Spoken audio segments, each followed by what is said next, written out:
Welcome back to Control, Alt, Delete, Repeat, the podcast where we lovingly disassemble your tech stack, then ask why half your workflow looks like a cry for help. I'm your host, Paul Malott, automation strategist, procurement escape artist, and the guy who once spent 4 hours debugging a Zap that turned out to be labeled Test V3, Final, Real Actually, I promise the real one this time. Today we're getting serious, and by serious, I mean product serious. Joining us is the one and only Dave Fradin, Product Success Manager at Spice Catalyst, Distinguished Professor at Manipal University, former product exec at Apple and HP, and author of the essential read, Building Insanely Great Products. Hey, David, thanks for joining us.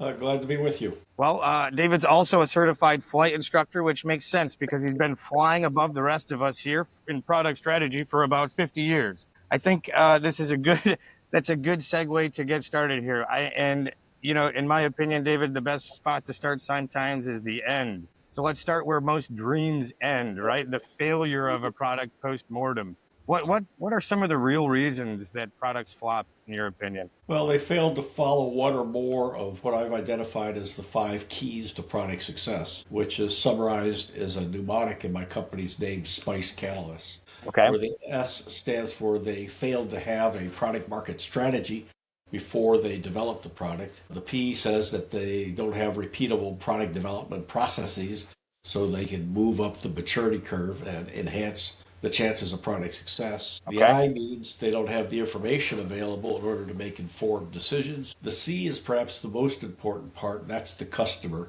Understanding what the customer wants to do, why they want to do it, when they want to do it, where they want to do it, how they want to do it, what's standing in their way, how important is it to get that thing done, and how satisfied are they with the alternative solutions to getting that thing done. Okay. And then the E is having your employees with the 130 skill sets necessary for product success. Okay. Absolutely necessary for you to recognize both in a business sense, right, and a product sense as you're developing the product as it matures. And so to hear you talk about, product or process, what is your ideal process in a product lifecycle? Well, I think it's to follow the product market strategy first. That is, identify the things that your customer wants to do your market research, your competitive research, define the personas of who you're going to be selling to, then do your product positioning, write your value proposition, identify the available technologies that can enhance your product or make it do a better job than the competitors, and then put together your pricing strategy, your marketing strategy, your support strategy, your distribution strategy, and to have a lot of those things in place before you throw it over the wall to engineering. And this is it's a serial process, and it's in contrast to the current thinking in Silicon Valley where I now am, and that is act fast, break things, fail quickly, which is sort of like telling a marksman ready, fire, aim.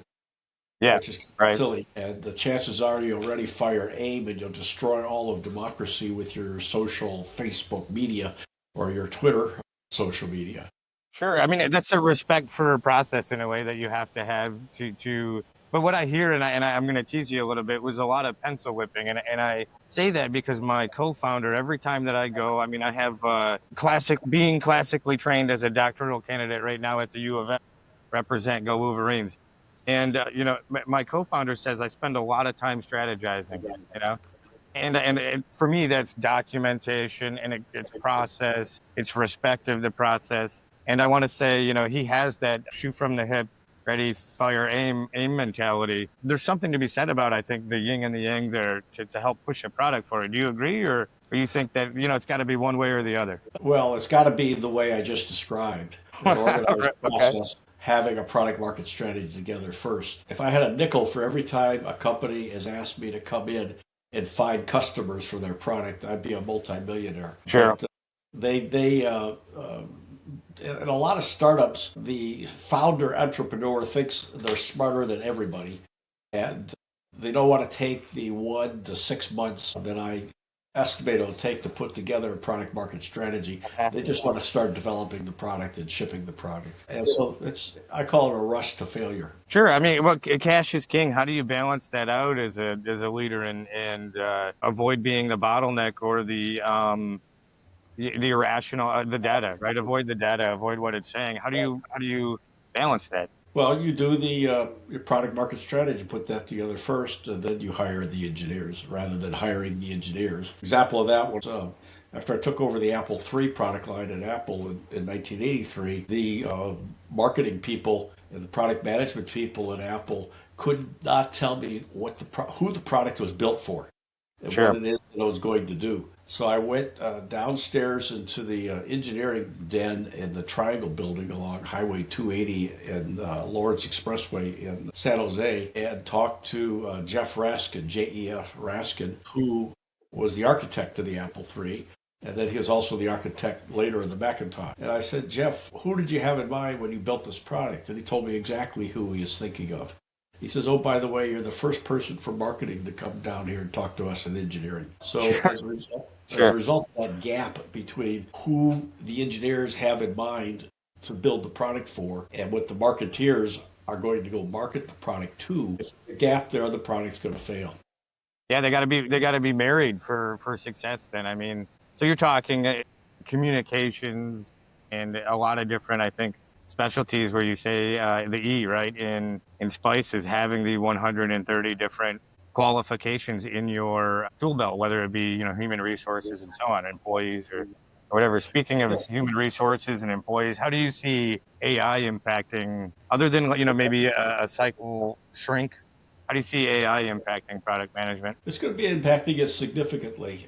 It can help you figure out what it is that your customer wants to do. It can analyze the big data that you might have from sales. It can help you quickly do competitive research. You could just ask AI, who are the competitors to XYZ for ABC company. And in fact, I always thought when I came up with this notion of understanding what it is that your customer wants to do, that was building on the previous work by, I think, either MIT or Harvard professor that wrote some books called Outcome Based Innovation. Uh-huh. And that was enhanced by a company called Synergym in San Francisco Okay. called Jobs to be Done.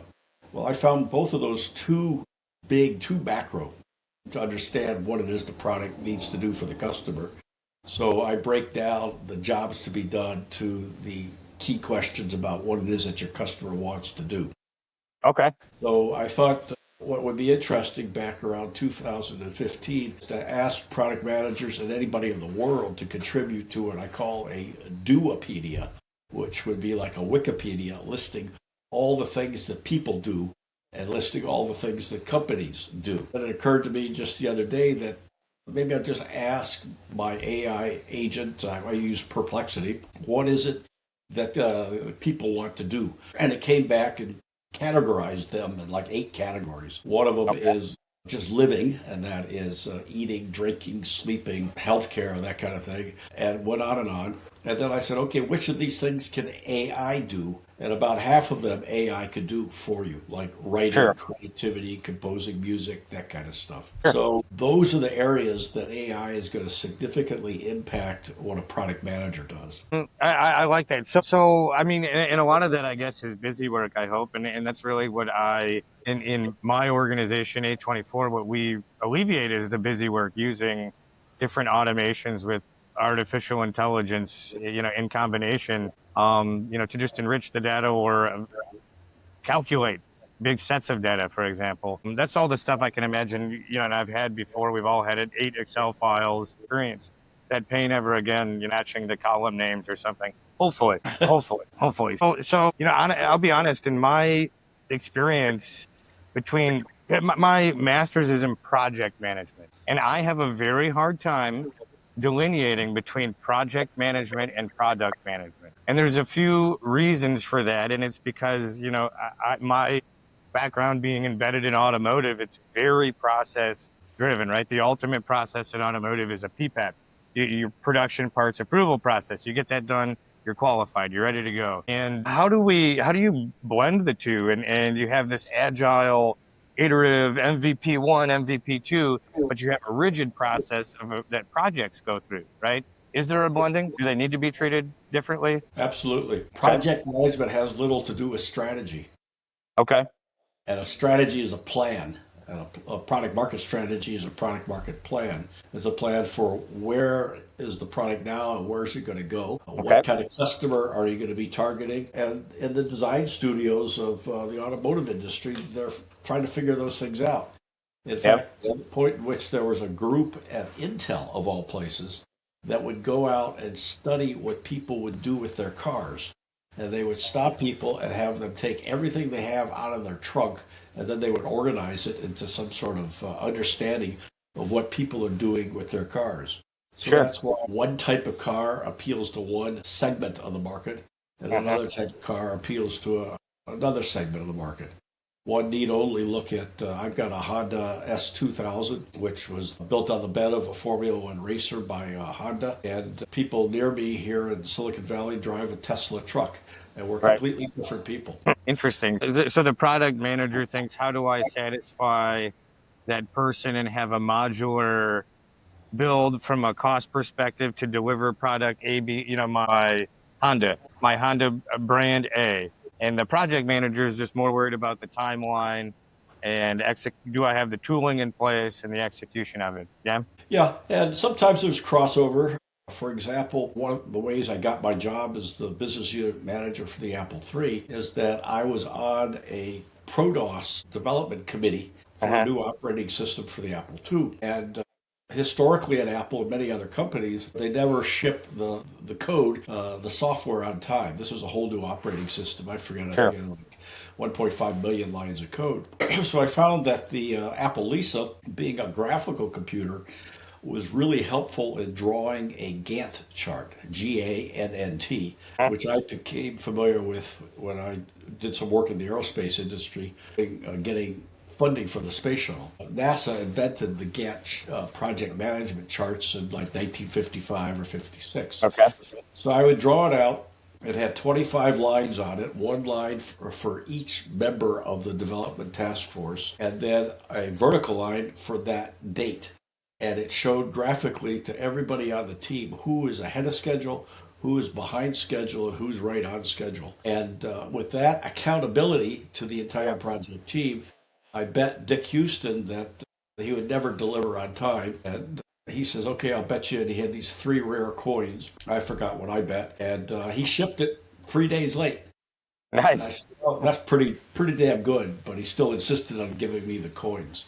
So frequently, the product manager has to put together the project schedule and make sure Sure. that the resources are available to get the job done. Yeah, to fit the strategy in general.